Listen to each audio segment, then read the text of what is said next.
What's up, guys? I'm randomfrankp, and yes, I am alive. I know I haven't uploaded a lot of reviews and stuff lately, other than room tour project and stuff, but for January, it's a good time to kick back and relax, take a bit of a break, but now to swing back into it to sort of, just get back into the groove of YouTube. I figured today, nice and chill, we'll do a vlog, kind of Q&A style for this video, because lately I've been getting a lot of these studio kind of put together, upgrading some things, changing some things up so we can finally get out that 2021 studio tour. I know you guys have been waiting for that.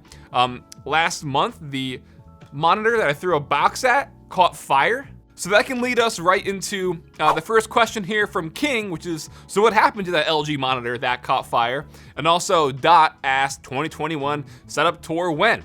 So yeah, you guys remember, I just jokingly during Cool Tech Under 50, tossed a box behind me. It hit that monitor, and it had some dead pixels and stuff that you can see where it hit, and I don't know what the hell happened. But over the next few weeks, the monitor slowly started to die out, and then one day, the monitor would just shut off on its own. So I figured, all right, it's dead, gotta get a new one. I'm sitting there getting some editing done, I think, and I hear a crackling. And I look over, and the monitor is just literally burning. And I'm like, oh, that's not, good. That shouldn't be happening. So I posted about it on Twitter, got a little video of it, and then it still just started to progress. And then I see a little bit of a flame inside a little bit. Long story short, yeah, that monitor, it never proceeded to catch fire fully because I unplugged it from the wall and, took it off the wall.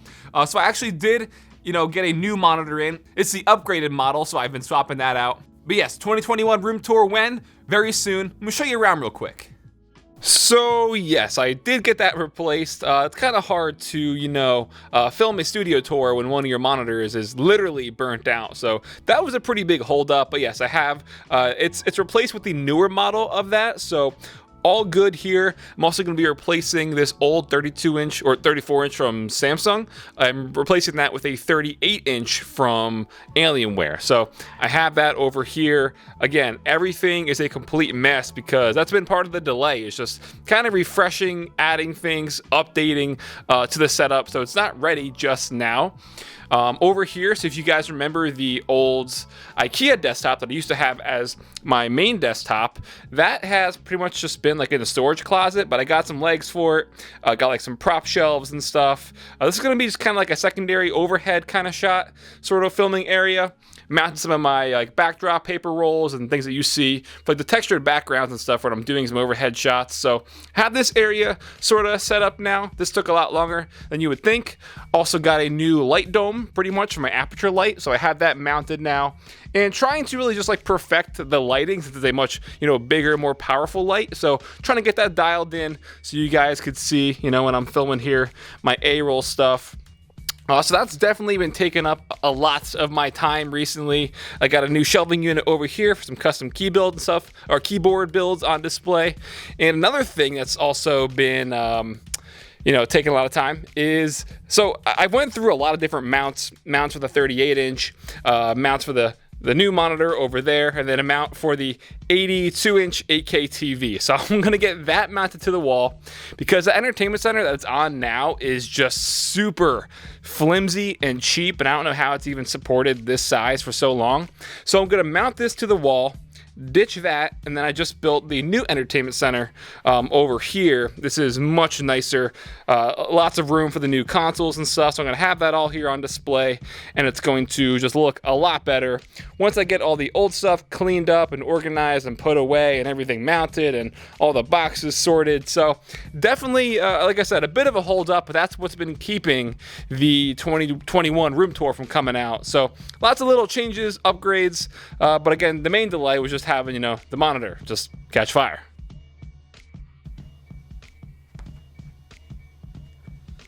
Oh man, so yeah, that's been another annoying thing. So that overhead monitor, as you can see behind me, every 5 to 10 minutes, it just shuts off and dies. Talk about having great luck when it comes to monitors over the last month.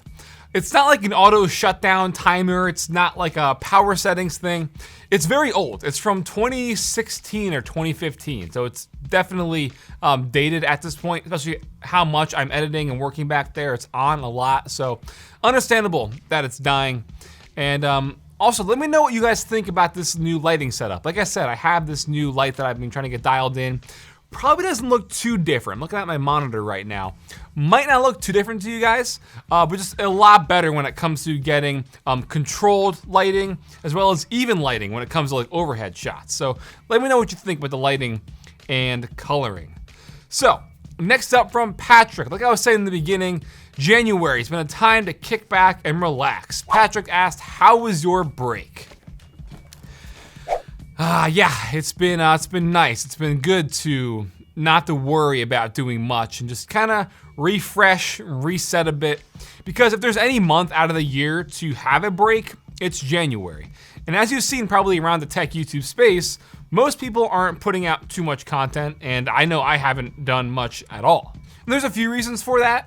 First off, companies really aren't putting out new products in January. Like, there's no real reason for them to put out a big launch in this month because it's right after Christmas, right after the holidays. People aren't looking to buy something brand new right after Christmas as it is. So if you look around, there's not a lot of big, things coming out this month, so there's not a lot of reviews to do. But also, it's right after the big holiday crunch. For most of the tech YouTube space, I can probably speak for the majority of you guys out there when I say this, but January is the one time to relax because October, November, and December are crazy hectic. There are tons of new products that come out during that time, tons of new releases, so we have to do tons of reviews. It's also the time for me to do like my best of the year when it comes to like cool tech wrap-ups, peripheral wrap-ups of the best of the year. So those 2 months specifically, November and December, are just crazy hectic, crazy busy.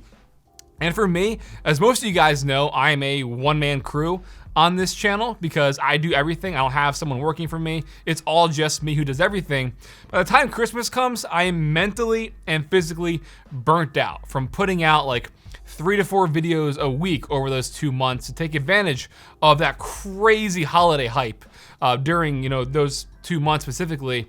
But yeah, it's very, very busy, and it's just now a time we can reset, relax in January. And I really didn't do much of anything. There's just been a lot of just chilling, hanging out, sleeping. That's exactly what I needed. So yeah, thank you, Patrick. The break has been nice. And I kind of feel like also once we get out the room tour, that's like the beginning of the year for me and the channel. So the room tour coming up soon, I promise. And speaking of the YouTube studio, I've been entertaining the idea of an external studio space. And there's one not too far away. There's an open retail space. I wanted to go scope out and check out in person to see if it has that potential and if it would be worth it or not. Huh. Yeah, not looking in the best of shape. Good amount of space considering it has those 2 back rooms. Well, that back room over there and this side room, which is kind of cool. Definitely a lot of space, but it just does not. There would be a lot of work would need to be done here. That's a bummer too, because like I said, there's a lot of space for it. It's just a lot older. The amount of work that I'd probably have to put into it to get it renovated, up to date and modern to look nice probably wouldn't be worth it in the end. And it's also the name of this like plaza is like Coffee Run Shopping Plaza, and nowhere in here is there a coffee shop. So that's a double bummer. So probably gonna be a hard pass. So next up from Bruno is, how do you stay motivated to create content? And it kind of goes along with what I was saying before about just having that fresh mindset and stuff, which is why you need that January break to kind of reset.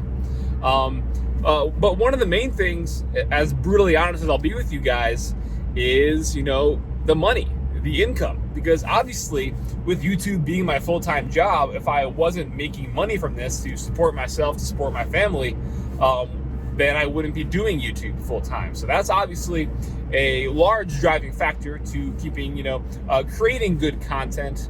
Also, it just goes along with the fact that it's kind of just like a habit. I wouldn't say you need like an addictive personality or anything like that to be a YouTuber, but you need to have that constant drive to keep creating content, to keep putting it out. And yeah, while at times it's hard, when you decide, like me, to do it full time, You keep just blowing stop signs left and right up here, literally at the four-way left and right. When you decide to do it full time, you got to make that commitment, keep going at it, see the analytics, see the numbers going up, keep that drive going, make the money. But also what helps me get motivated is caffeine, because I'm a big coffee guy, love caffeine. So on my way back, I don't think there's a Starbucks around here, but there should be a Dunkin', so I'm gonna stop and get something to drink real quick. All right, so I'm driving back. Sorry if this footage is super shaky. That's those PA back roads for you. But I had to make a stop at Dunkin' because for the first time in a long time, they have something that I'm hooked on. Now, for long-time viewers of the channel, you'll know that Dunkin' used to be a staple, right? I would always go, back when I was living at home, every day, if not every other day, because they used to have good things. Now they don't have any good coffee. They just discontinue all their good flavors and they make you crap in a cup. And they don't have butter pecan anymore. It's a seasonal thing for like a month out of the year. Regardless, butter pecan was my addiction. And I say that seriously. I was addicted to their butter pecan coffee. Now they have what's it called? Funfetti or Dunkin' They have a confetti donut. And that thing's good. So I had to stop and get one of those. Do you care? No. What's the point of this? No idea. Killing time? Probably. Trying to make content while there's no content to make? Yeah. All right, so Funfetti or Dunkin' Fetti.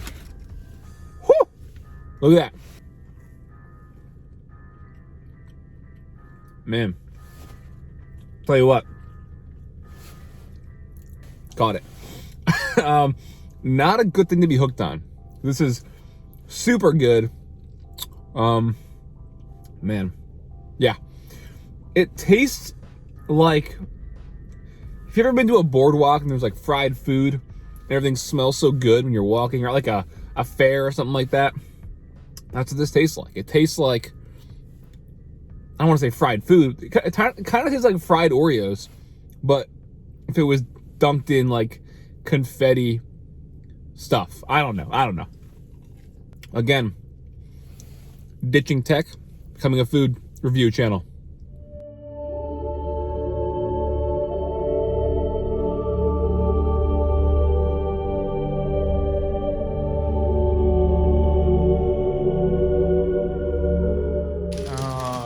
This is why it's hard to film when there's two balls of energy. Whoa, almost spun out there. Oh my. Whoa. All right. Jesus. Good girl. You gotta go outside? Good, Rosie. Can you ring the bells? Hey, Rosie, can you ring the bells? Good girl. But just look at that face. What a, not mine. Look at hers. What a cutie. What a cutie. Is this trippy as I spin, but stay in center? All right, so next question. Whew, a little dizzy from doing that. All right, next question, which is pretty good timing, actually, from ISXEL. He said, first video game / console you ever played. I think like some of my earlier gaming memories were definitely the original Game Boy back in the day. But my first like console experience was with the N64, probably playing Mario Kart at my cousin's house. That came out in '96. Were you guys alive in '96? Let me know if you were born in '96. If you were not, give this video a thumbs up. Now, I say good timing before because as you guys saw in a recent video, I had this ice blue retro N64. I had that as like an overhead sort of like prop on display for the overhead shots. But the past few days, it's been a good mail day for my eBay and Mercari finds. So I recently went through and I bought the entire 6-pack of the 23K gold-plated Pokemon trading cards from the Burger King series in the late 90s, probably. I don't know. But those are all brand new and sealed. So the fact that I can get these in really good condition, sealed, I would assume over time is going to build a lot of value. But then, with picking up that N64, I also wanted to go through and play a lot of those, games that got me into gaming for some good nostalgia. So I got the N64, got a PS1, and I'm just gonna build like a retro sort of gaming shelf in the studio. But with that, I've also been going through and buying complete in-box N64 games. So Pokemon Stadium 2, and these, not only do they hold their value, but these also increase value over time if you can find them in such good condition like that, complete in-box with everything. So my recent obsession with Mercari and eBay has been going through on the hunt, finding all these old N64 games and just games from my childhood that I want to pick up. And I've been buying 2 of these. So I also have GoldenEye on the way. I have Mario Kart on the way, complete in box.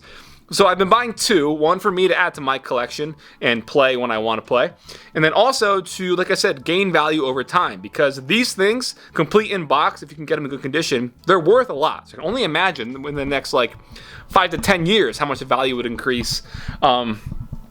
Some of the Pokemon Stadium, like sealed, brand new in box, go for like a few thousand. So while I won't be getting that kind of value, it's cool just to have these again and build the value both with me sentimentally and then in the monetary way over time. Next question from our dude Steve. So he asked about the second studio and how that's coming along, and that is something you're also going to see very, very soon. So I've been working on this for, I'm sure most of you remember, since like May. And yeah, this is pretty much all but done. This is also all completely filmed. This should probably also be coming out like a week after the studio downstairs, that studio tour. But yeah, this whole secondary studio space, more of that minimal vibe, as you can see. I don't have any of the lights turned on. But this has been also a very lengthy project. Getting everything set up here, organized, got my home gym over there. So you'll be seeing this in a video very soon. I know I kept you guys waiting. Like I said, probably, I want to say I started this in either May or June. Finally coming to an end. See, we also have a question on my dream keyboard. That has gotta be the Geist. I did put a, not a pre-order in, but I guess you can call it a pre-order. You'll be seeing that. All right, so last up, I like this one from Gio. What is one song that's been getting you through the pandemic and lockdown? And I can't think of like one song in particular or anything, but music is definitely important to people, whether it be for, you know, motivation or getting them sidetracked, nostalgic reasons. Just music should be very important to a lot of people. And I can't think of one song that sticks out, but I'm always listening to music. What I can do is, I just pulled it up here, is I can put a link to my top songs in the 2020 recap. I can put my 2020 playlist down below if you guys want to check that out. I'm big into a wide variety. Like I like some early like 2000s hip hop with like D12 and stuff. I enjoy that.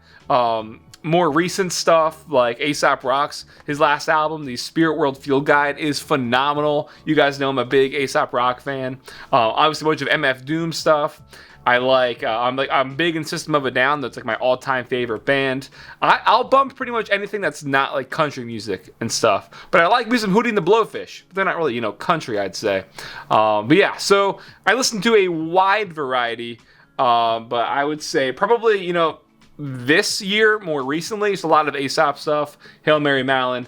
But yeah, Spirit World Field Guide came out in November. Killer album. Definitely check it out. And I'll put the 2020 recap of my Spotify down below as well. And yeah, this video is a lot longer than I thought it would be. I should probably wrap up our little Q&A, which is pretty much just a video telling you guys that yes, the studio tour is coming very soon. Thank you for being patient. Thank you for, you know, sticking it out through the low month of January as I chill for a bit. So yeah, that'll wrap it up. Hope you all enjoyed. I'm Random Frank P. Have a good day.